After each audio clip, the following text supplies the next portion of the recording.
你带着千金茅台穿越秦朝，本想着开个小酒馆潇洒一生，可你却觉醒了坑货系统，让你曝光自己穿越者的身份。只要有人相信，你就能获得丰厚的奖励。可几个月过去，酒馆只有赵莹和田梦这2位客人常来，眼看要面临系统抹杀，你决定铤而走险。尽管就向2人自曝身份，可没想到的是，赵莹和田梦也说有天大的秘密告诉你。你看着赵莹笑道：“赵哥先说。”贤弟先提出来的。你先说。他怕曝光自己真实的身份后，恐怕你就没有胆量说出你的秘密了，因为他的真名可不是赵莹，而是嬴姓嬴政，当今大秦的皇帝嬴政。而他身边的田梦应该反过来念蒙恬，如今大秦的上将军。赵哥，田哥，其实我不是大秦本土人士，我是来自2000年后的穿越者。贤弟，你说你来自2000年后，你怕是喝醉了。长青老弟，我承认你烹饪饭菜一绝，而且都是我大秦本土没有的美味佳肴。但你说你来自2000年后，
他敢！嬴政双目通红，怒不可遏。你故作疑惑，赵哥，你怎么知道阿房宫？那宫殿现在连图纸都还没画呢。嬴政强行压下怒火，编了个谎话。陛下曾与我提过，要为他心爱的女子阿房建一座宫殿。你做出原来如此的表情，你早就猜到他身份不简单，嬴政的儿时好友，这个身份够用了。长青老弟，蒙恬终于忍不住了，他沉声问道：“你说扶苏公子被流放了，胡亥图谋上位，这到底是怎么回事？这关系到他们整个蒙氏家族的存亡，他不能不问。”嬴政深深地看了他一眼，没有阻止，你叹了口气，开始讲述那段沉重的未来。不久之后，大秦会发生一件大事，历史上的文化政策争议。你把淳于越反对郡县制，李斯主张相关政策，嬴政采纳的前因后果，原本地说了出来。陛下采纳李斯建议，对部分书籍加以限制，处置了部分儒生460余人，给自己留下了千古骂名。嬴政紧紧盯着你，他想发火，但一想到蒙恬被震退的场景，又强行忍了回去。他灵机一动，为你说话，贤弟，这不公平，主意是李斯出的，为何要陛下承担后果？旁边的蒙恬差点笑出声，他知道李斯要有麻烦了。你哭笑不得，赵哥，可下令的人是陛下，好一个李斯！嬴政猛地一拍大腿，怒声道：“竟敢让陛下承担责任，我回头就去告诉陛下，绝不能让李斯得逞。”丁，恭喜宿主成功改变焚书，事件走向，奖励发放，开启积分超市，获得100万积分，习得弹指神通，开启出堂迷雾通道，你面前瞬间弹出一个只有你能看到的虚拟光屏，琳琅满目的商品让你眼花缭乱。同时，酒馆的角落一团迷雾凭空出现，里面隐约有出堂2字，你心中狂喜。看来这赵哥在嬴政心里分量不是一般的重。贤弟，嬴政又开口了，据我所知，陛下虽不喜儒家，但绝不至于处置400余人。你点了点头，赵哥说的没错，后世记载有误，陛下处置的不是儒生，是那些蒙骗他的方式。公子扶苏就是因为反对那场文化政策争议，当庭反对陛下，才被一怒之下赶去上郡，协助蒙恬将军修长城。这一去就为大秦的悲剧埋下了伏笔。此话一出，嬴政和蒙恬再次呆若木鸡，因为让蒙恬去上郡修长城抵御匈奴，正是嬴政昨夜才和蒙恬定下的国策。他们对你的身份再无半分怀疑。长青老弟，后来呢？蒙恬急切地追问。你看着他，一字一顿地说道：大秦37年，陛下在第5次东巡途中，在沙丘宫离世，享年49岁。临终前，他留下遗诏，令长子扶苏回咸阳继承大统。嬴政的拳头瞬间攥紧。49岁，他的大限，他内心在咆哮，在怒吼，在不甘。朕得兼三皇，功过5帝，为何苍天只给朕49年？不甘，不甘啊！指甲刺入掌心，有金色的光点渗出，他却浑然不觉。你看着他痛苦的样子，拍了拍他的肩膀：赵哥，别急，陛下本不该这么早离世，都怪他常年服用那些方式炼制的丹药，那里面全是有害物质，是剧毒，再加上日夜操劳，铁打的身子也扛不住。唰，嬴政的眼睛亮了，他像是抓住了希望一般抓住你的手臂，呼吸急促。贤弟，你一定知道真正的健体良方，对不对？快告诉我，我告诉陛下，陛下必有重赏。你笑了，赵哥放心，既然我来了，大秦就亡不了，始皇帝也不会有事。贤弟，嬴政猛地起身，竟对着你深深地鞠了一躬，我代陛下谢过贤弟。蒙恬也跟着行了大礼，你扶起他们，心里却在想，这家伙戏真多。嬴政重新坐下，眼中寒光毕露。贤弟，你刚才说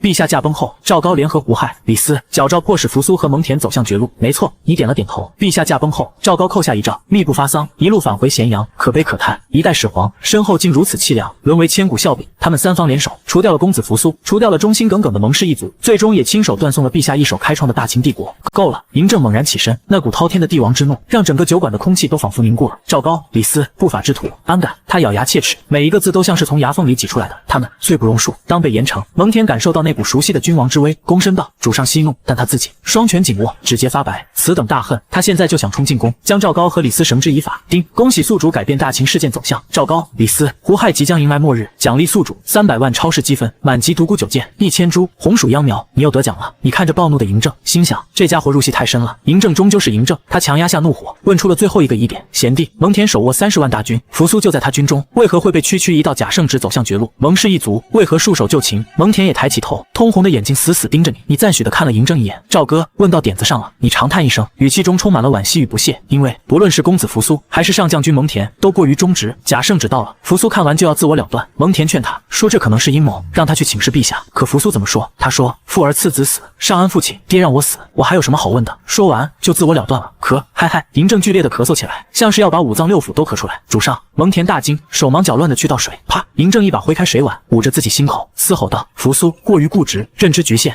你点了点头，悠悠地说道：是啊，他根本没看懂陛下的苦心。陛下把他派到上郡蒙恬身边，就是让他去掌握军权，去见识沙场，去成长为一个合格的帝王。可他终究是辜负了陛下。酒馆内一片寂静，许久，嬴政缓缓抬起头，泪水已布满脸颊。他看着你，像是看着唯一的希望。贤弟，知孤者为贤弟也。嬴政紧紧抱着你，一个帝王，此刻却像个找到了知己的孩子，声音都在发颤。知孤，贤弟，你从未见过陛下，却比任何人都懂他。你轻轻拍着他的背，感觉有些怅然。系统给你的记忆包太真了，你刚才几乎以为自己就是嬴政。赵哥，哥，你太看得起我了，我懂他，因为后世亿万男儿都把他当偶像。这一次，嬴政松开你，死死地盯着你的眼睛，一字一顿地问：贤弟，说实话，后世到底如何评价朕？评价陛下？你正要开口，就在这时，酒馆角落那团写着“出堂”的迷雾突然疯狂闪烁起来。嬴政和蒙恬这才注意到这个诡异的通报。出堂！蒙恬一脸懵逼。嬴政看向你，贤弟，这又是什么跨时空通报？你笑了笑，点了点头。一个通往800多年后的传送门。出堂时代？什么？800多年？嬴政再次被震撼。蒙恬的脸瞬间白了。长青老弟，这不意味着我大秦终究还是……你看着他慌乱的样子，笑了。田哥，大秦现在不是好好的吗？你和赵哥不也好好的站在这儿吗？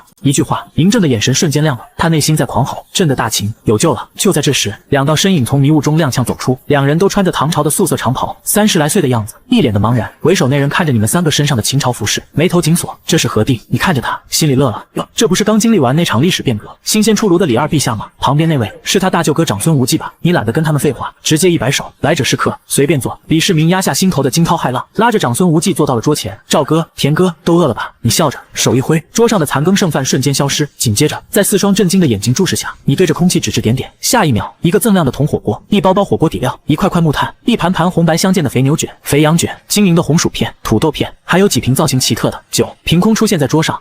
这是特殊能力。李世民和长孙无忌直接从凳子上弹了起来，满脸都是难以置信的表情。嬴政和蒙恬虽然见过，但再次目睹这虚空造物的能力，依旧心神俱震。你指着那几瓶1664啤酒，解释道：这叫啤酒，后世的玩意儿，这个叫土豆，这个叫红薯。你们大唐现在还没有，得再过个几百年，到大明朝才会出现。李世民和长孙无忌对视一眼，眼中的震撼已经变成了敬畏。你一边点燃木炭架起锅，一边看向他们，丢出重磅炸弹。我叫李长青，来自2000年后。刷刷，李世民和长孙无忌脸色瞬间煞白。你说你来自2000年后？李世民的声音都在抖。长孙无忌看着气场强大、非同凡人的嬴政，颤声问道：那此地是？嬴政下巴一扬，无比傲然地吐出4个字：大秦帝国。嗨可！李世民被自己的口水呛得惊天动地，长孙无忌更是眼珠子都快瞪出来了，指着嬴政惊骇道：不可能，大秦，我大唐！嗨！李世民一个眼神杀过去，制止了长孙无忌。他可不想在这诡异的地方暴露身份，他强作镇定看向你，先生说来自2000年后，可有凭证？他又看向嬴政，阁下说此乃大秦，又如何证明？嬴政眉毛一挑，看傻子一样看着他，你出去看看不就知道了。李世民和长孙无忌对视一眼，半信半疑地冲出酒馆。片刻之后，两人带着一脸震惊的表情回来了。他们信了。你看着他们失魂落魄的样子，继续说道：准确说，我距离大秦是2000多年，距离你们出唐是1000多年。对了，你们那现在是李渊当皇帝，还是李二？放肆！长孙无忌瞬间激动起来，想呵斥你。李世民一把按住他，心里骂翻了天，糊涂！这是大秦，不是你家后花园。与此同时，嬴政的眼神冷了下来，一股无形的压力瞬间笼罩在长孙无忌身上，那是沙场中历练出的帝王之气。你是什么身份，也敢在朕的贤弟面前大呼小叫？长孙无忌瞬间冷汗直流，感觉自己像是被一条洪荒巨龙盯上了，连呼吸都停滞了。李世民深吸一口气，对着你一字一顿的回答：我朝当今陛下乃是李世民。果然，你笑了，看来那场历史变革已经搞定了。李二刚登基吧？长孙无忌听着你一口一个，李世民脸色都变了，终于忍不住了：先生，能否对我朝陛下放尊重些？嬴政和蒙恬对视一眼，他表情中有着无尽的得意，没有对比就没有伤害。李长青称呼他是一口一个陛下，而且语气中明显带着敬重。对于这位初唐君王，则是一口一个李二。嬴政终于忍不住笑出了声，哈哈哈！长孙无忌瞬间看向嬴政，嬴政冷冷地扫了长孙无忌一眼，那眼神仿佛在说：你再多说一个字试试。长孙无忌立刻低下头，不敢再对视。嬴政冷哼一声，对着李世民和长孙无忌一字一顿的警告：提醒你们一句，此乃大秦，长青是我贤弟，谁敢对他不敬，我让他付出代价。李世民心里一沉，他知道今天遇到高手了。你看着他们气氛紧张的样子，笑着打圆场。二位这么维护李世民，想必是来自长安皇宫吧？李世民此时也来了火气，看着你针锋相对。我们却是来自皇宫，我姓李，名真，他姓孙，名府。他顿了顿，挑衅地看了嬴政一眼，继续对你说：先生既然来自后世，想必知道大秦20而亡，国祚仅14年，而我大唐必将在陛下手中千秋万载，永世长存。放肆大胆！嬴政和蒙恬同时拍而起。你可以说他们，但你一个初唐来客，凭什么对大秦指指点点？你对着嬴政摆了摆手，示意他稍安勿躁。然后你看着李世民笑了。唐朝国祚289年，21位皇帝，李世民确实牛，开了个贞观盛世。我叫他李二，一是因为他排行第二，二是因为在我心中历代明君他排第二。李世民的呼吸瞬间急促了，他心里爽了，后世认可他的功绩，还把他排第二，这比什么都重要。过往的阴翳仿佛都淡了一些，但他还是不服。他盯着你，问出了那个让他后悔终生的问题：那先生心中排名第一的明君是谁？你收起笑容，郑重地看向赵莹：赵哥，你不是问我后世如何评价陛下吗？现在我告诉你，你目光扫过在场所有人，最后定格在嬴政脸上，声音不大，却字字千钧，千古一帝，唯有始皇。13岁继位，22岁亲政，10年横扫6国。他批阅的奏章堆积如山，他修的长城2000年后都是世界奇迹。他定的郡县制、法律、文字、度量衡，2000年后我们还在用，没有他就没有华夏的大一统。后世400多个皇帝能完成他任何一项功绩，都足以夸耀一生，而他完成了所有，所以祖龙之名唯他一人。整个酒馆只剩下铜锅咕嘟咕嘟的沸腾声。嬴政的眼眶红了，他的拳头死死攥着，身体在微微发抖。他没想到后世对他评价如此之高。呵呵，就在这时，一声不合时宜的冷笑响起，是李世民。嬴政冰冷的目光瞬间射了过去，李世民竟然毫不畏惧的回视，然后对着你开始了他的反驳。先生只说其功，不说其过，有失偏颇。嬴政行事严苛，不立后，不立太子，大兴土木，以及那场文化政策争议，劳民伤财。史书称其严苛，难道有错？他一口气说完了史书上记载的嬴政5大罪状，洋洋得意。他根本不知道，他口中的暴君就坐在他对面，正用一种冰冷的眼神诡异的对他笑着。你看着李世民也笑了，然后又补充了一句：我介绍一下，这位赵哥是当今大秦陛下儿时的玩伴。唰，李世民脸上的得意瞬间凝固，他呆滞的看着嬴政，冷汗唰的一下就下来了。嬴政突然伸手抓住李世民的手，在他的手心一笔一画的写下几个字：姑乃嬴政。扑通，李世民两眼一翻，直接从凳子上摔了下去。你以为他是被赵哥吓的？你哪知道他是被嬴政本人惊得魂不附体，当着正主的面，当着他的面说他不是，这该如何是好？嬴政却亲自把他扶了起来，脸上挂着莫测的笑容。功过是非，后人评说，朕的志向岂是你能懂的？你突然爆发出一阵大笑，哈哈哈！赵哥说得好，你一口气干掉一瓶啤酒，酒瓶重重往桌上一顿，指着李世民的鼻子，开始你的表演。你说他修长城劳民伤财，你摸着良心说不修长城，匈奴南下，百姓伤亡更多，哪个划算？你说他刑法严苛，后世王朝一边骂他，一边用的还不是他那套制度。你们李唐皇帝自称朕谁发明的？是始皇，一边用着人家的东西，一边骂人家暴君，情何以堪？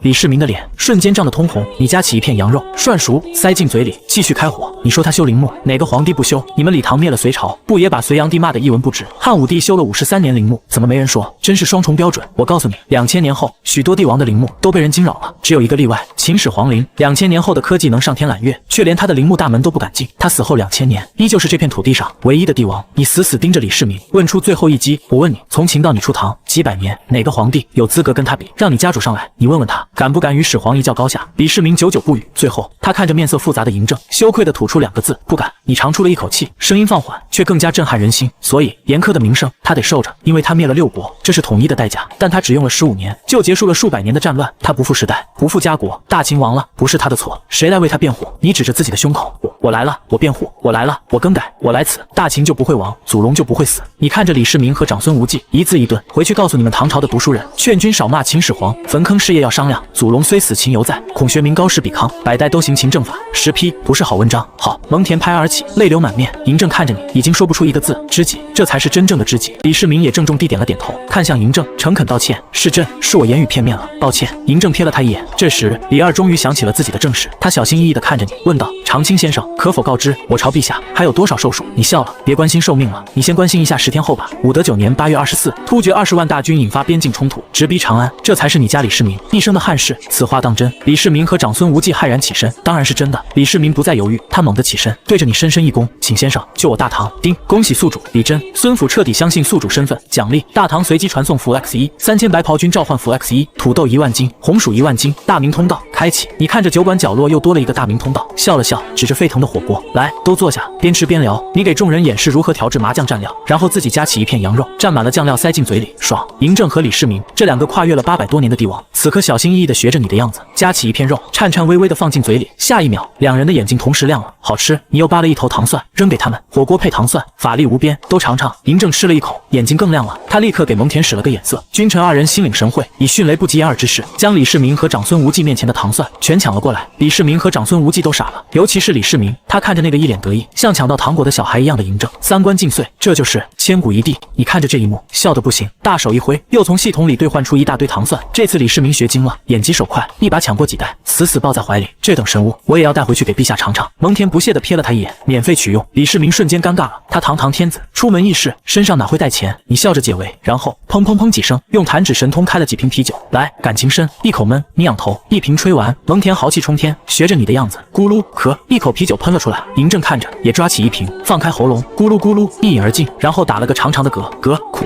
不好喝。李世民不甘示弱，为了让你帮忙，他拼了。他看着你，恭敬地举起酒瓶，先生，我陪您，求先生助我大唐。说完，仰头干了，然后又拿起2瓶，左右开弓，看着你，眼神坚定。先生有何条件，尽管提，只求先生出手。咕噜咕噜，又是2瓶下肚，3瓶啤酒下肚。李世民已经有些站不稳了，眼神迷离。你看着他这个样子，终于松口了。行了，老李，看在你3瓶啤酒的面子上，这事我管了，到时候我会亲自出手。刷刷刷刷，酒馆里4道目光齐刷刷的全部聚焦在了你的身上。你看着激动的像个200斤孩子的李世民，又看了看旁边那个虽然努力保持镇定，但呼吸明显急促的嬴政，你笑了。你当然知道他们两个在想什么，带兵串门，跨时空远征，想法不错，可惜你现在还做不到。不过你相信那一天不会太远，我代我朝陛下，代长安数十万百姓，谢先生大义。李世民再次对你深深一躬，你摆了摆手，把他们按回座位，都是炎黄子孙，客气啥？来，边吃边聊。你把桌上剩下的菜一股脑倒进锅里，火锅的香气更加浓郁。嬴政看着锅里的土豆片和红薯片，终于问出了他最关心的问题：贤弟，这2种作物可否在我大秦种植？当然可以，产量如何？你指着锅里的土豆，云淡风轻的报了个数字：土豆和红薯亩产大概6、7千斤吧。4个人，8只眼睛，瞬间定格。你一拍脑袋，忘了他们用时做单位了，换算一下，大概是亩产60到100石。什么？不可能，这简直是神物！4个人4声惊呼同时响起，他们死死盯着锅里那几片平平无奇的土豆片，眼神比看到金子还亮。大秦最好的地，种最好的大豆，亩产也就2石，这玩意儿亩产100石，这是什么概念？这意味着天下再无饥馑，这意味着国力可以瞬间暴涨，这意味着他们可以招募更多兵马，干更多的事。你看着他们恨不得把头伸进锅里的样子，笑着一挥手，嗡，一个巨大的光幕凭空出现，光幕里是2座小山，一座是金灿灿的土豆山，一座是红彤彤的红薯山。贤弟，嬴政的眼睛瞬间冒出绿光，这些都是给大秦的。蒙恬立刻神助攻，主上，那必须的，长秦老弟跟咱们的关系是那出唐后辈能比的。君臣一唱一和，就差直接把我们的3个字刻在土豆上了。你笑而不语，看着好戏。果然，李世民虽然喝多了，但脑子转得飞快，他一把搂住嬴政的脖子，醉醺醺的说道：嬴哥，其实你在我朝百姓心里地位那也是相当高啊，因为你可是……嗨嗨！嬴政赶紧打断他，皮笑肉不笑的说道：当然，你们也可以带点回去。李二还想再威胁几句，嬴政的眼神冷了下来，你在威胁我？你想好了？李世民瞬间怂了，干笑着抱拳，多谢嬴哥。他故意把嬴哥2个字咬得特别重。说完，他做出了一个让所有人都目瞪口呆的动作，他直接脱下了自己的外袍，往光幕里一伸，兜了满满一袍子的土豆。长孙无忌有样学样，脱下外袍，兜了满满一袍子的红薯。嬴政和蒙恬的心疼不已，那眼神仿佛李二他们都走的不是土豆，是他们的心头肉。你乐呵呵的看着他们闹，虚拟超市里这些玩意儿是要积分的，价格不菲，想让你白送，想都别想。就在这时，李二环顾四周，发现没有口袋，他竟然直接解开了外袍，用衣袍下摆，又兜了满满2大包。长孙无忌紧随其后，嬴政嘴角疯狂抽搐，赶紧对你喊道：贤弟，快收起来，此等神物岂能如此暴殄天物？话音刚落，李二拉着长孙无忌，抱着衣服，飞快地跑到出堂迷雾通道前，哗啦，他们把衣服里的土豆红薯一股脑全倒了进去，东西瞬间消失，然后2人拿着空衣服又冲了回来。这次嬴政和蒙恬不同意了，2人同时起身，像2尊门神一样挡在光幕前。嬴政眯着眼看着李二，我贤弟脸皮薄，不好意思开口，你们2个怎么就这么不识趣呢？李世民一脸无辜，嬴哥，不是你让我随便拿的吗？蒙恬气得破口大骂，真是的，你心里也乐翻了，这李二真是个人才。你挥了挥手，关闭了光幕，不能再让他们拿了，太容易得到的东西没人会珍惜。你再次挥手，光幕重开，里面是2捆秧苗。老李，这是土豆和红薯的秧苗，拿回去种，2个月就能丰收。你拿出其中一半，堆在地上，200株土豆秧苗，200株红薯秧苗，送你了。你把种植方法简单说了一遍。李世民和长孙无忌一起对你深深鞠躬，谢先生馈赠神物，来日必有厚报。嬴政和蒙恬在一旁脸上写满了看，这才是亲疏有别的得意。你冲嬴政眨了眨眼，李世民看在眼里，羡慕嫉妒恨，心里暗暗发誓：嬴政你等着，我回去就给你准备一份你绝对比不上的大礼。嬴政也在想，贤弟待我如此，光送个公主去打杂还不够，朕的佩剑天问也该送给贤弟，再跟他一结金兰。你个后辈李世民，拿什么跟我比？你当然不知道这2个皇帝已经在暗中较上劲了。天色不早，嬴政准备回宫了。回宫之前，他身上那股寒气已经掩饰不住。蒙恬知道，明日的咸阳必将风起云涌。贤弟，嬴政看着你，接下来陛下该如何行事？你反问他。赵哥，你觉得是南边的百越威胁大，还是北边的匈奴？自然是匈奴。嬴政想都不想，那就对了。你一字一顿的说。第一步，灭匈奴，南征缓，举兵北，留百越。嬴政皱起了眉，他的计划是先南征，50万大军都已经准备好了。贤弟，为何？你叹了口气。赵哥，史书记载，南征百越，我们是赢了，但代价是30万大秦将士的牺牲，主帅屠睢也折损在那了。为了区区一个百越，耗尽大秦元气，值得吗？这甚至是导致大秦灭亡的重要原因之一。嬴政的拳头死死攥紧，他定制的完美计划竟然是亡国之因。他猛地起身，再次对你抱拳：贤弟，是我草率了，我会立刻禀报陛下，取消南征。李世民在一旁看得暗自心惊，能如此虚心内谏，嬴政此人深不可测。丁，恭喜宿主改变南征百越计划，奖励500万积分，满级音律、书法、绘画天赋，寿命增加100年。你感受着身体的变化，看着嬴政，心里泛起了嘀咕：这家伙到底是谁？嬴政对他也太言听计从了。赵嬴、赵正不会是兄弟吧？你不再多想，直接抛出第2个问题：赵哥，那6国的降族，你打算怎么处置？嬴政说出了他的计划，让他们当南征的先锋，消耗掉，大错特错。你毫不客气地打断他，之所以牺牲生30万将士，就是因为这个原因把降族当先锋，没当场生乱就不错了。你看着一脸不服的嬴政，耐心的解释什么叫大一统，普天之下莫非王土，哪还有什么6国人，都是大秦人，都是陛下的兵，一视同仁，让他们杀敌立功，封侯拜将，他们会为你拼命。这叫第2步，收降族，事己出，无区分，立军功。李世民在一旁听得热血沸沸，高呼道：“好，先生此策可保大秦国运再长100年。”蒙恬却皱眉反驳：“长青老弟，故国之恨，岂是说放下就放下的？我懂，你看着他，所以我才说，陛下是千古一帝，他必须承受这些。”你转头看向嬴政，声音斩钉截铁：“6国贵族不过是一群保守派，他们根本不懂陛下在做什么。所以第3步，稳民心。老百姓要什么？吃饱穿暖，安居乐业，只要给他们这些，他们管你皇帝姓嬴还是姓赵，民心稳了，天下就稳了。安静，死一般的安静。”李世民此时恨不得立刻跪下抱住你的大腿，把你绑回大唐。他知道你这3策直接为大秦铺平了通天大道。嬴政的眼睛越来越亮，他脑中已经勾勒出了一副前所未有的宏伟蓝图。他再次起身，对着你一字一顿地说道：“贤弟，我懂了，定不负贤弟，定不负后世。”就在这时，出唐的迷雾通道开始闪烁变淡。李世民和长孙无忌急了：“先生，渭水之盟，突厥会从何处发兵？”你笑了笑：“放心，到时候我会亲自去。”李世民这才放下心，他指着桌上的空啤酒瓶，不好意思地问：“先生，这个我能带走吗？”“拿走，拿走。”两人手忙脚乱地打包好东西。临走前，李世民回头对嬴政说：“嬴哥，下次见面，我带我炒美食给你。”嬴政笑着点了点头，看着两人消失，嬴政立刻问你：“贤弟，你能带我去出唐吗？”“陛下率铁骑，顷刻间就能灭了那什么突厥。”你摇了摇头，目前还不行，但以后一定可以。嬴政这才心满意足，带着蒙恬打包好剩下的所有东西，离开了酒馆。你回到房间，倒头就睡。而此时，大唐皇宫，李世民看着寝宫里凭空出现的土豆红薯，激动地抱着刚进来的长孙皇后。灌阴币，朕穿越了，朕见到秦始皇了。长孙皇后闻着他一身酒气，看着地上的神物，一脸懵逼。经过一番解释，他终于相信了这匪夷所思的一切。品尝着你送的糖蒜，他提出了一个建议：“陛下，金银俗物配不上先生，不如为先生立纪念雕像，号长青先生，受我大唐民众敬仰，此乃无上荣耀。”李世民一拍大腿：“好，观音币此计甚妙，朕明日就下旨，10日之内让先生的纪念雕像立遍长安。”他激动地规划着未来。突然，他眼角瞥到窗外的天色，他猛地看向长孙无忌，惊呼道：“辅机，不对啊，陛下，你发现了什么？”长孙无忌的声音都在发抖。李世民死死盯着天边，又猛地转头看向皇后，劈头盖脸就问：“灌阴币，你进来的时候外面有雾吗？”长孙皇后一脸懵逼地摇头：“没有啊，一进来就看见你们了，还有这些神物。”一瞬间，长孙无忌懂了，他结结巴巴地指着外面，声音都变了调：“陛下，咱们在长青先生那儿待了起码2个时辰，出来时是子时3刻，可现在，天哪，怎么还是子时3刻？时间流速不一样。”李世民欣喜若狂，眼里的光几乎要炸开。辅机，这意味着他不敢说下去了，但无数个疯狂的念头已经在他脑子里翻江倒海。他强压激动，对长孙无忌说：“长青先生说要亲手解决渭水突厥，这说明他会来，而且他会带着大秦铁骑来。酒馆里嬴政在，我没点破，但那老狐狸肯定也想到了，凭他对长青先生的推崇，嬴政绝对会出兵，这对他来说是一举3得。”一旁的长孙皇后听得心痒难耐，穿越、始皇帝、渭水之威，每一个词都像猫爪子一样挠着他的心，但他知道规矩，后宫不干政。陛下，臣妾先行告退。他躬身行礼，准备离开灌阴壁。别走，你留下给朕参谋参谋。李世民想留住他，长孙皇后却异常坚决，摇了摇头：“陛下，后宫不干政，有陛下和众位贤臣，还有长青先生相助，大唐定能迎来盛世。”李世民叹了口气，只能点头。好吧，他习惯了。登基前，他事事与他商议；登基后，他却处处避讳。要是你，李长青在这，一定会给他点个赞。不愧是千古贤后长孙无垢，了不起。皇后退下后，长孙无忌立刻凑上来，像个好奇宝宝：“陛下，何为一举3得？”李世民笑骂道：“你这老小子，能想不到？”长孙无忌当然想到了，但他不说，这马屁必须得留给皇帝自己来揭晓。果然，李世民很受用，清了清嗓子，开始了他的分析。长青先生一句话，嬴政就肯出兵，这份人情以后长青先生怎么还？还不得加倍回报给大秦？第二，嬴政亲率大秦铁骑来我大唐，往那一战，朕大秦始皇帝，你琢磨琢磨，史书都得为他重写，这份气度千古留名。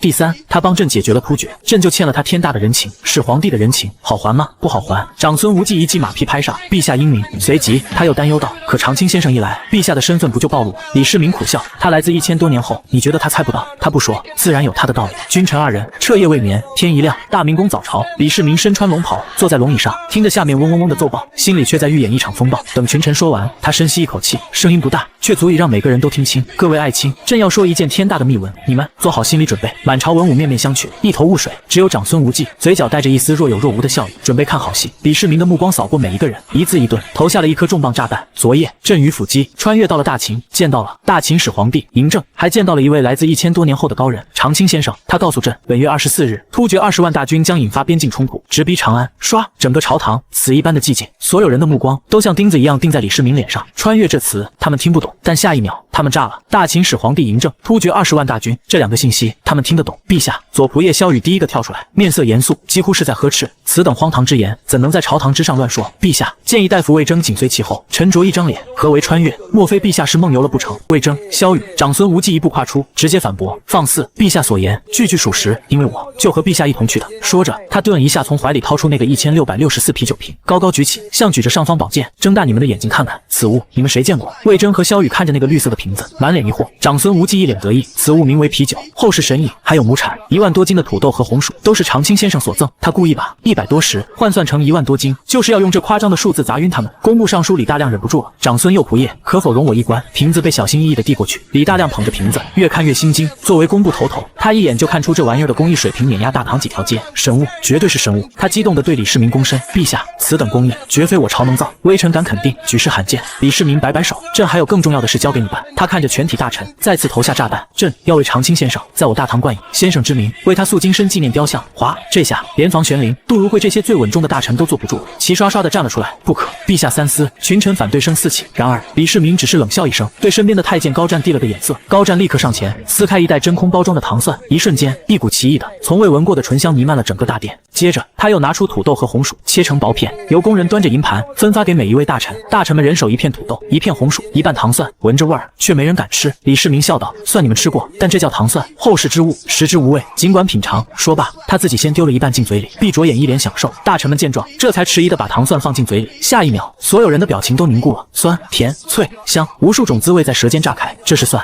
就在众人陶醉之时，唯有一人，大唐军神李靖眉头紧锁。李世民注意到了他，药师可是想到了什么？李靖出列，声音沉重：陛下，若协力，突利2可汗当真联手，凑齐20万大军并非难事。趁我朝兵力空虚，从荆州南下，可直抵渭水北岸。一语惊醒梦中人。李世民赞赏地看着他，不愧是药师，和朕想到一块去了。旁边的长孙无忌面不改色，心里却在吐槽：陛下，你想到了什么？这不都是长青先生说的吗？这下朝堂彻底安静了，已经有人开始信了。李世民趁热打铁，抛出最后的凭证：长青先生已经答应朕，届时会亲临我朝，甚至会带来大秦铁骑，一举荡平突厥。大秦铁骑，嬴政还活着，后世之人，大臣们的脑子彻底成了一锅粥。理智告诉他们这太扯了，但眼前的一切，那神奇的啤酒瓶，那从未有过的糖蒜美味，那亩产万斤的承诺，还有皇帝和国舅爷言之凿凿的态度，事实似乎胜于雄辩。朕知道你们不信。李世民看着他们呆若木鸡的样子，干脆摊牌了。说实话，朕刚到那酒馆时也不相信，但事实就是事实。朕亲口吃了长青先生的火锅，喝了他的啤酒，等他亲率大秦铁骑驾临之日，你们就知道朕说的是真是假了。李世民越说越嗨，站起身来，豪情万丈。下次迷雾再开，朕带你们一起去，跟始皇帝把酒言欢，听长青先生纵论古今，岂不快哉？皇帝在台上激动的手舞足蹈，大臣们在台下集体石化，尴尬，大写的尴尬。房玄龄、杜如晦等人还是忍不住，又提出了一堆逻辑上的疑问：陛下，秦朝亡了800多年了，陛下，您既见到了秦始皇，又见到了后世千年之人，这时间上岂不矛盾？长孙无忌解释的口干舌燥，但这帮老顽固就是转不过弯。李世民的耐心终于被耗光了，他本来信心满满，手握土豆、红薯、糖蒜、啤酒4大王牌，以为能轻松说服这帮家伙，结果呢，东西吃了，故事听了，就是不信。他决定摊牌，本来就是迟早要曝光的事，不如由他亲口说出来。就在他准备发飙，把这群榆木脑袋骂个体无完肤的时候，陛下，胖乎乎的程咬金站了出来：俺老程信。李世民心头一喜，之节真乃大智若愚。程咬金憨憨一笑，接着问：陛下，那长青先生有没有说俺老程能活多少岁啊？刷刷刷，所有人的目光都射向程咬金，那眼神仿佛在说：这叫大智若愚，这是真的不明事理吧？房玄龄、杜如晦等人心里都咯噔一下，这个问题他们谁没想过，但谁敢问啊？呸！李世民在心里对程咬金摇了摇头，瞬间收回了刚才的夸奖。他皮笑肉不笑地说：之节啊，此事不急，等先生来了，你亲自问。好嘞！程咬金乐呵呵地退下了。李世民懒得再解释了，他现在无比想念你，李长青，想念你的火锅，你的啤酒，你的骚话。事实胜于雄辩，他最后撂下一句话：爱信不信，穿越就是这么神奇。要是你，李长青在这，定会给李世民竖个大拇指。李二，你还挺皮啊，关键时刻还是李靖靠谱。陛下，我等该如何准备？他只问分内之事。李世民赞许地看了他一眼，这才像个样子。随即，他开始雷厉风行地下达一系列备战命令，安排土豆红薯的种植事宜。他相信你，但他不会把大唐的国运完全压在一个人身上。帝王终究是帝王。与此同时，大秦、咸阳，时间仅仅过去1个多时辰，李长青翻了个身，继续呼呼大睡。而嬴政已经掀起了滔天巨浪，他一回宫，就让蒙恬把咸阳城里所有的方士，还有暗中议论纷纷的儒生全抓了。紧接着，密令章邯全国搜捕一个叫项羽的人。卯时一刻，咸阳宫早朝，气氛是前所未有的萧杀。嬴政高坐龙椅，身边站着上百名黑甲禁御卫，个个都是顶级护卫。蒙恬跪坐在武将之首，眼神像刀子一样，紧紧盯着赵高和李斯。此等大恨，今日可了。赵高如芒在背，心慌不已。他偷眼去看嬴政，正好对上了一双深邃而冰冷的眸子。咯噔，赵高惊骇不已，赶紧低下头。赵高，嬴政的声音很平静，甚至带着一丝笑意。去，你亲自去东宫，把公子扶苏请上朝来听政。唰，赵高猛啊！扶苏，那个天天跟他作对，被陛下禁足的扶苏，让他去请。他还没反应过来，嬴政又笑了。怎么，我的扶苏不配让你去请？奴才该罚，奴才该罚！赵高扑通一声跪下，疯狂磕头，额头瞬间红肿。奴才是为扶苏公子高兴，一时失态，请陛下赐罚。他玩起了老一套，磕头认罪，想博取同情。但这一次，嬴政只是静静地看着他表演，眼神里全是不适。想到你说的，这家伙日后竟敢密不发丧，嬴政就恨不得现在就把他严惩不贷。行了，嬴政淡淡开口，然后看向蒙恬，蒙亲，去给赵高擦擦，用点力擦干净点。一瞬间，赵高如坠冰窟。完了，蒙恬起身，从怀里掏出手帕，走到赵高面前，用尽全身的力气，用力按住他的额头，狠狠地擦拭着。赵高疼得浑身发抖，却愣是一声不敢吭。擦完后，嬴政再次下令，蒙亲，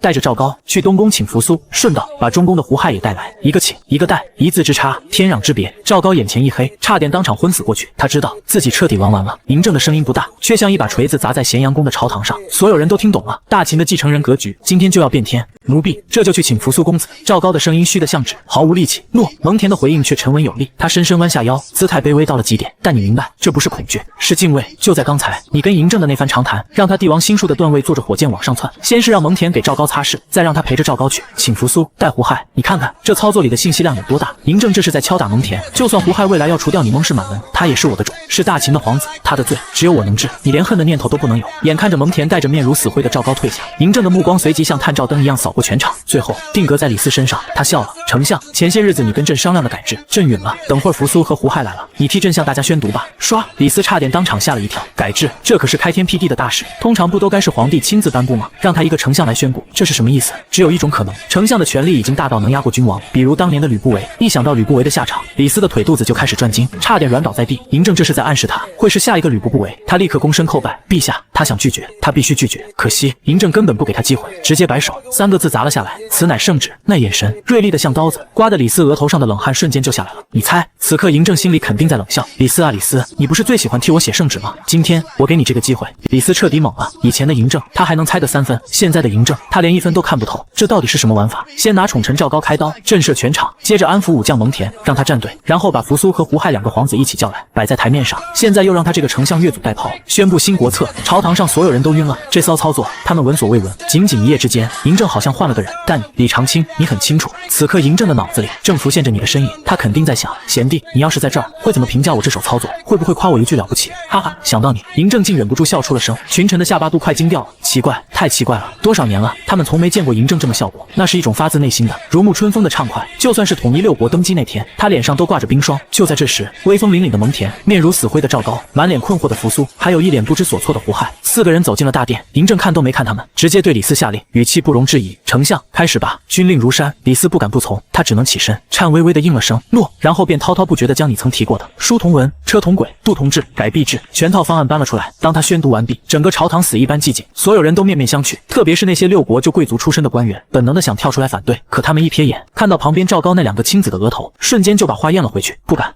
嬴政的眼神若有若无地飘向了儒家大佬淳于越，蒙恬捕捉到了这个细节，心里对嬴政的佩服简直冲上了云霄。他终于想通了，嬴政这一连串操作看似毫无章法，实则环环相扣。先拿赵高开刀，不是为了处置他，而是为了立威，用最直接的方式让所有想议论的人闭嘴。果然，淳于越还是出列了，但他姿态放得很低。陛下，臣不同意丞相的郡县制，臣认为应遵循古制，分封子弟。谬论！李斯立刻抓住机会，火力全开，对着淳于越就是一番反驳。陛下以一统天下，建立大秦帝国，岂能再用旧制度？若人人都以古非今，诽谤朝政，国家何以安定？嬴政赞赏地点了点头，就是这个点头，让李斯瞬间精神一振。他觉得自己又明白了，原来陛下的目标是儒家，难怪要把扶苏叫来，难怪要拿赵高杀鸡儆猴，甚至还带来了胡亥。李斯的心跳猛地加速，他大胆地猜测，今天扶苏要是还敢帮儒家说话，嬴政会不会当场废了他，直接流放，然后当着文武百官的面立胡亥为太子。至于蒙恬，他和扶苏走得那么近，嬴政这分明是在逼他重新站队。这一刻，激动的不只是李斯，连旁边的赵高也激动了，他俩的想法不谋而合。赵高死死压着心里的狂喜和对蒙恬的恨意，他知道知道决定命运的时刻马上就要来了。李斯再次看向嬴政，嬴政又对他点了点头，得到许可。李斯胆子更大了，他直接抛出了最后的建议：陛下，臣建议下令焚烧秦记以外的列国史书，凡私藏诗书者，限期交出烧毁；有敢谈论诗书者严惩，以古非今者严惩不贷。禁止私学，想学法令的人必须以官吏为师。那场文化政策争议的剧本提前上演了。听到这话，一身白衣、面相儒雅的扶苏眉头瞬间拧成了疙瘩，他一步上前就要开口反驳，这完全在李斯的预料之中。他甚至就盼着扶苏反驳，因为这才能彻底惹怒嬴政。然而蒙恬反应更快，一把死死抓住了扶苏的手臂。与此同时，嬴政恨铁不成钢地瞪了扶苏一眼，随即转向司仪太监，声音响彻大殿：传百家学子入朝觐见，传百家学子入朝觐见。尖锐的传令声层层叠叠地传了出去。李斯当场石化，他和嬴政商量的计划里根本没有这一出啊！陛下，你不按套路出牌啊！李斯的心又一次沉进了谷底。很快，百家学子入朝，嬴政看着他们，一字一顿地说道：大秦帝国是朕的，也是你们的家国。刚才丞相建议朕焚书，你们畅所欲言，无需顾忌。朕再说一次，大秦是朕的，也是你们的。晕了，群臣全都晕了。李斯更是感觉天旋地转，快要昏厥。陛下，你到底想干什么？而此刻的嬴政，你一定知道，他心里又想起了你，想起了你挂在嘴边的那句口头禅。他正在用整个朝堂给你演一出大戏，同时在心里问你：贤弟666啊，我这一手近乎完美了吧？蒙恬脑子嗡的一声，瞬间想通了。嬴政让他请来咸阳城里所有学子，目的就是这个，用百家学子反驳李斯的焚书，再通过这帮笔杆子把他的贤名传遍天下。高，实在是高！要是你李长卿也在这儿，绝对会对着嬴政竖起大拇指，吼一声：陛下了不起！嬴政当然可以直接处置赵高，惩处李斯全族，再把胡亥踹去边疆，把那帮方士全关进牢里饿死。但那是下策，他是谁？千古一帝，他要让赵高和李斯倒下，但必须让他们倒得明明白白，倒得万人唾弃，身后名声扫地。扶苏呆呆地看着他爹，彻底懵了。大秦是朕的，也是你们的，这话居然是从他爹嘴里说出来的。蒙恬在一旁看着扶得意地想：公子啊，学着点吧，你爹这操作才叫千古一帝。长卿老弟说的没错，陛下这是把所有能利用的条件全都玩到了极致。朝堂上战况激烈，百家学子对决法家李斯，整整1个时辰，李斯被喷得体无完肤，双拳难敌百张嘴，彻底败下阵来。他委屈巴巴地看向嬴政，希望皇帝能给他撑腰，结果嬴政连个眼神都懒得给他，反而他一脸欣慰地看着那帮学子：你们知道吗？就在刚才，你们干了一件足以载入史册的大事。学子们个个挺胸抬头，脸上写满了自豪。他们中不少人之前还骂过嬴政是暴君，可现在嬴政在他们心里的形象瞬间伟岸了起来。这时，嬴政的目光如鹰隼般扫过所有大臣，一字一顿：重卿，先贤经典，理应传世。我大秦的功过，自有后人评说。他顿了顿，脑海里浮现出你李长卿对他那振聋发聩的3问，他直接引用了你的话。我的贤弟李长卿曾说：民可载舟，亦可覆舟，百姓是水，君王是船，水能载船；国泰民安，水能翻船，尸横遍野。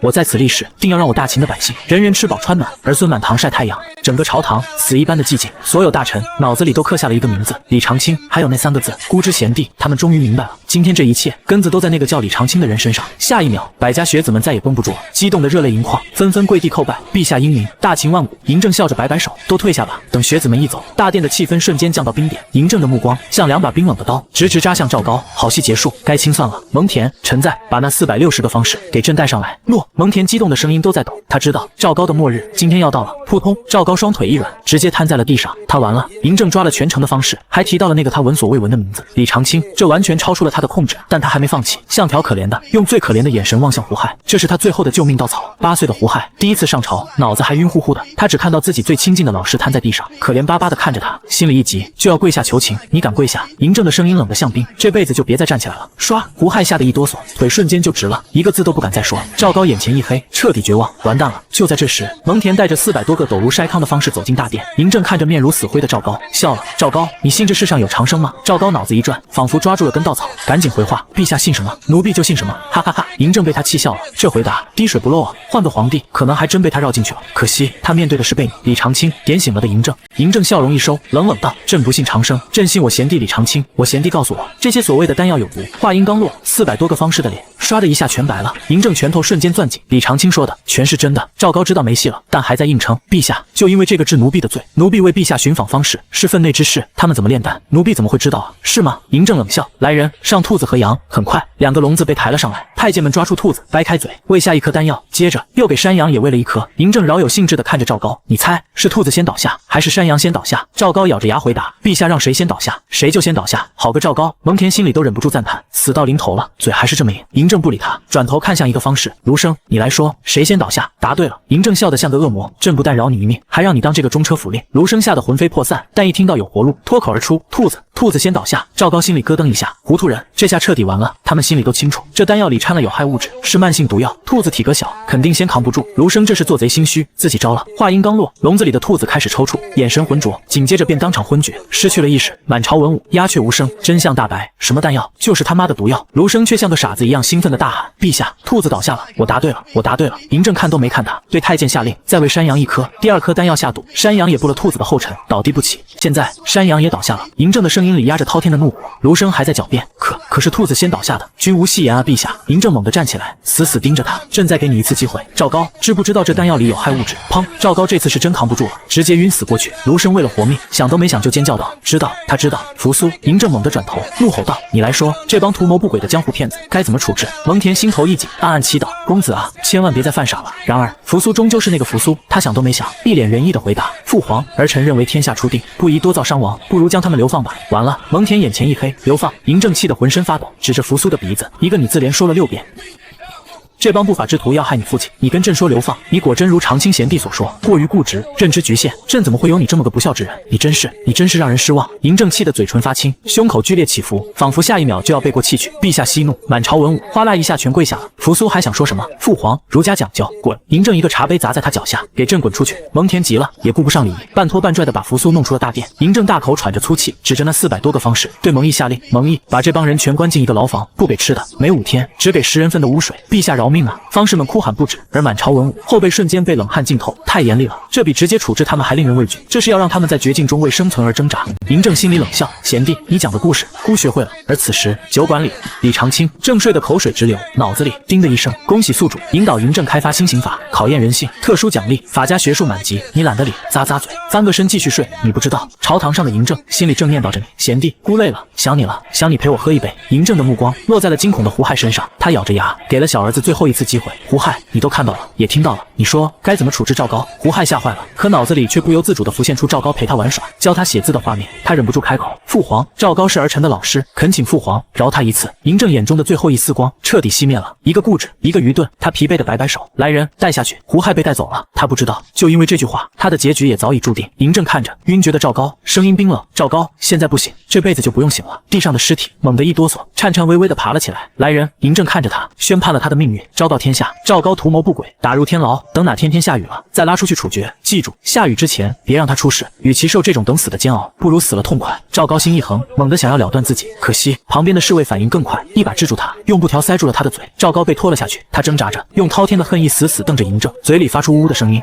紧接着，嬴政的目光转向了李斯，李斯心里一颤，他想不通，自己到底哪里得罪了皇帝？只有一个可能，那个素未谋面的李长青。丞相，嬴政开口了，你可知我贤弟李长青是何许人也？果然是他。李斯坦然回答，不知，请陛下解惑。嬴政目光扫过全场，一字一顿扔出一个惊天炸雷：我贤弟李长青来自2000年后的世界。刷刷刷，所有大臣眼珠子都快瞪出来了。嬴政微微一笑，对蒙恬点点头。蒙恬立刻从怀里掏出一个塑料真空包装袋，撕开，一半一半的把里面的东西递给大臣们。此物名曰糖蒜，乃长青老弟所赠神物，来自2000年后，各位尝尝。大臣们拿着那晶莹剔透、闻所未闻的袋子，嗅着那酸甜的蒜香，小心翼翼地放进嘴里。这是何等神仙味道！神物，当真是神物啊！可要说李长青来自2000年后，他们还是不信。嬴政仿佛看穿了他们的心思，又扔出一个重磅炸弹：我贤弟还送了土豆和红薯，此2物亩产可达100石，2月即可丰收。这一次朝堂彻底炸了，亩产100石，这怎么可能？陛下，最好的田，1亩能收2担都算大丰收了。嬴政看火候差不多了，将岸上的天问剑递出，对蒙恬下令：蒙恬，你把我的天问送去给我贤弟，再把土豆、红薯都带回来。诺，陛下不可。李斯和右丞相冯去疾同时出声：天问剑象征陛下95之尊，怎能轻易送人？嬴政不容置疑的一挥手，一把剑而已，跟我贤弟送的神物比，算不了什么。蒙恬，速去速回。诺。蒙恬刚要走，嬴政又叫住他：等等。他笑着说：你去趟驼泉宫，把岳阳公主也带上，就说是我下的旨，让她去我贤弟的酒馆里打杂，记住，别告诉他岳阳的身份，就说是我女儿，懂吗？华，如果说送天问剑是炸锅，那送公主去打杂就是轩然大波，让堂堂大秦公主去一个酒馆里打杂，还要瞒着身份，这李长青到底是什么人，能让千古一帝如此看重？嬴政看着满脸震惊的大臣，断然道：岳阳能在他那打杂，是他的荣幸，我贤弟的才学，你们根本想象不到。蒙清，去吧。诺。蒙恬领旨退下，大臣们彻底麻了，他们明白，这个叫李长青的已经不是简简单单的贤弟了，这简简直就是嬴政的长辈。与此同时，李长卿刚睡醒，看着一桌子的残羹剩饭，你懒得动手。有了，你伸出双手，嘴里念念有词：寒冰掌，烈火掌。只见你左掌寒气喷涌，瞬间将碗筷冰封；右掌烈焰升腾，融化冰块的同时，将油污灼烧殆尽。冰火两重天之下，碗筷光洁如新。呼，你满意的自语道：用绝世武功洗碗，我也是前无古人后无来者了。刚做完这些，你就看到门口站着蒙恬，还有一个，天哪，一位佳人，身姿曼妙，容貌出众。你下意识的多看了两眼，随即反应过来，赶紧抱拳：田哥，这位一定是嫂夫人吧？真漂亮。田哥好福气啊！羡煞，打住打住！蒙恬吓得一个箭步冲过来，死死捂住你的嘴。老弟，想害我啊？别瞎说，开玩笑，对公主不敬，这是重罪。噗嗤，一旁的岳阳公主被你逗笑了。蒙恬赶紧解释：贤弟，这是主上的女儿，叫赵丽，主上怕你这儿缺人手，让她来帮你打理酒馆。岳阳公主盈盈一拜：小女子赵丽见过公子。你傻眼了？田哥，你跟我开玩笑呢？这么漂亮的姑娘，在我这小酒馆打杂，太委屈她了，我可不敢要。赵丽立刻露出一副渲然欲泣的表情：公子是嫌弃我吗？父亲说了，公子若不留我，我就不用回去了。天哪，你父亲这么坚决，你心一软，行行行，留下吧留下吧。这时蒙恬让人呈上一个古朴的剑匣，天问剑。岳阳公主惊呼出声，她彻底惊骇了，父皇竟然把自己的佩剑都送出来了。你看着剑匣，也有些惊讶，10大名剑之首。天问，老弟好眼力。蒙恬双手奉上，陛下说了，这是送给老弟你的，送不是赏赐。岳阳公主心头巨震，你脑中叮的一声，恭喜宿主获得始皇帝佩剑天问特殊奖励，满级纵横剑术。你打开剑匣，天问剑，嗡的一声自行浮起，剑尖朝天，剑柄对你，发出兴奋的嗡鸣，名剑认主。你随手一挥，打开系统空间，一座金色的土豆山和一座红色的红薯山轰然出现在酒馆里。田哥，都带回去吧。蒙恬激动的热泪盈眶，老弟，那我就不客气了。等随从们搬完东西，蒙恬正要告辞，你又叫住了他。你点开系统商城，看着那价格不菲的补药盒，热敷震动腰带，忍不住说了一句：真是价格不菲。蒙恬和岳阳公主一脸懵逼，公子，真是价格不菲，是何意？岳阳公主好奇地问。你尴尬的挠挠头，后世用语，意思是价格太高。岳阳公主恍然大悟，就像那些囤积居奇的商人。你赶紧岔开话题，拿出兑换好的药和腰带。田哥，陛下今天被气得不轻吧？这是补阳气的药，这个腰带能加快吸收，你带回去给陛下用上，能驱除他体内的不明毒素。蒙恬眼眶一红，对你深深一揖，我代陛下谢过长青老弟。他带着东西心满意足地走了。咸阳宫里，蒙恬带着神物回归。当嬴政看到那堆积如山的土豆红薯和那会震动发热的奇怪腰带时，他再也绷不住了。这位铁血帝王第一次在朝堂上像个孩子一样露出了发自内心的笑容。他看着南方，喃喃自语：贤弟有你真好。